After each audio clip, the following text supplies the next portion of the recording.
ఉభయ గోదావరి జిల్లాల వాసులు కాటన్ బ్యారేజీని వరప్రదాయంగా భావిస్తారు. దీనికి అంతర్జాతీయ గుర్తింపు సైతం లభించింది. అలాంటి ఈ కట్టడంపై నిర్లక్ష్యం నీడలు ఆనుకున్నాయి. ప్రధానంగా దీనిపై భారీ వాహనాల నిషేధం ఉంది. లోడు వాహనాలు, ఇసుక, కంకర తరలించే టిప్పర్లు రాకపోకలు సాగిస్తున్నాయి. నియంత్రించాల్సిన జలవనరుల శాఖ అధికారులు చూసి చూడనట్లు వ్యవహరిస్తున్నారు.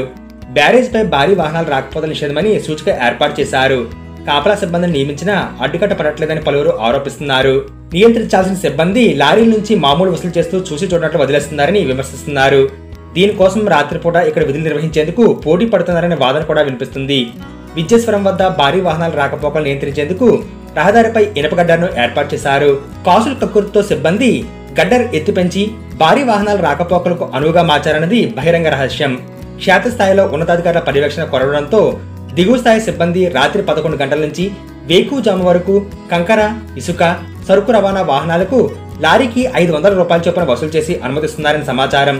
ఇప్పటికైనా ఉన్నతాధికారులు స్పందించి పూర్తి స్థాయిలో కట్టడి చేయాలని ప్రజలు కోరుతున్నారు.